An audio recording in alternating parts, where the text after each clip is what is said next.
Hello বন্ধুরা, আজকে আমি আপনাদের জন্য নিয়ে চলে এসেছি রায়তা রেসিপি। তো এটি একটি খুব সুন্দর রেসিপি। এটি আপনারা বিরিয়ানির সঙ্গে, পোলাওয়ের সঙ্গে, পরোটার সঙ্গে এবং রেগুলার মিলেতে আপনারা এই রেসিপিটিকে রাখতে পারেন। তো চলুন বন্ধুরা, আপনাদের এই রায়তা তৈরি করার জন্য কি কি উপকরণ লাগে একদম সহজ উপায়ে আপনাদের দেখিয়ে দিই। আমি এখানে একটা গাজর নিয়েছি, পুরোটা লাগবে না, অর্ধেকটা লাগবে।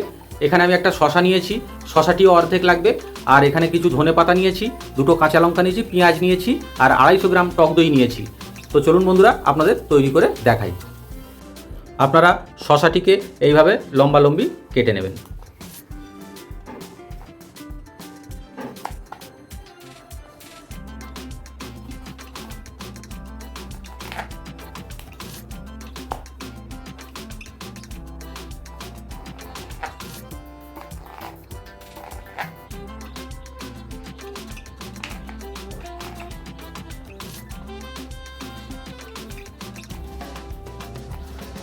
এইভাবে ছোট ছোট করে টুকরো করে কেটে নেবেন।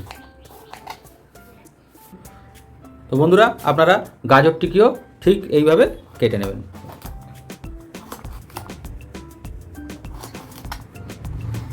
আপনারা ঠিক ওই সেম প্রসেসে পেঁয়াজটাকেও কেটে নেবেন।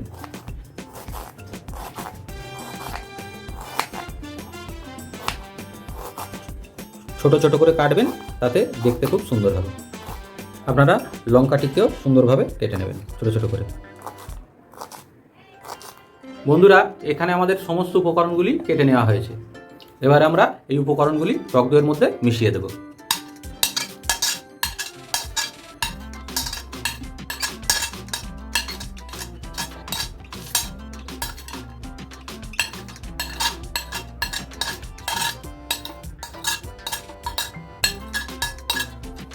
ভালো করে মাখিয়ে নেব।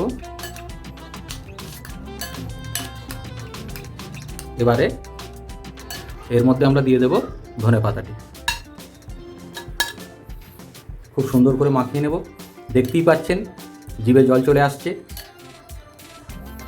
আর এর মধ্যে আমরা দিয়ে দেব ভাজা মশলা। এর মধ্যে ধনে, জিরে এবং মরিচ আছে 2 টেবিল চামচের মতো। আর এর মধ্যে দিয়ে দেবো আমরা 1/4 টেবিল চামচ নুন। খুব সুন্দর করে মাখিয়ে নেব। এটি আপনার বিরিয়ানির সঙ্গে, ফ্রায়েড রাইসের সঙ্গে অবশ্যই করবেন, খাবেন এবং ডেলি রুটিনেও এটা রাখতে পারেন। আমি এখানে একটা তড়কা প্যান নিয়ে নিয়েছি। এর মধ্যে আমি দিয়ে দেব 2 টেবিল চামচের মতো সাদা তেল।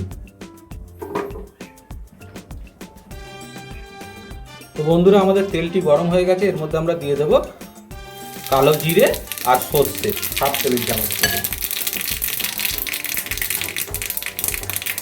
এতে একটি সুন্দর ফ্লেভার আসে। এই যে তড়কাটা এর মধ্যে দিয়ে দেবেন আপনারা।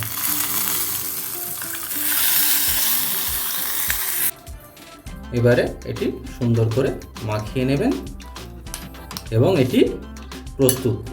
এটা আপনারা চাইলে ফ্রিজে 2-3 দিন রেখেও খেতে পারেন। অবশ্যই আপনারা আমার এই চ্যানেলটা লাইক এবং সাবস্ক্রাইব করবেন, আর এই ধরনের ভিডিও দিতে আমার উৎসাহ আরও বাড়বে।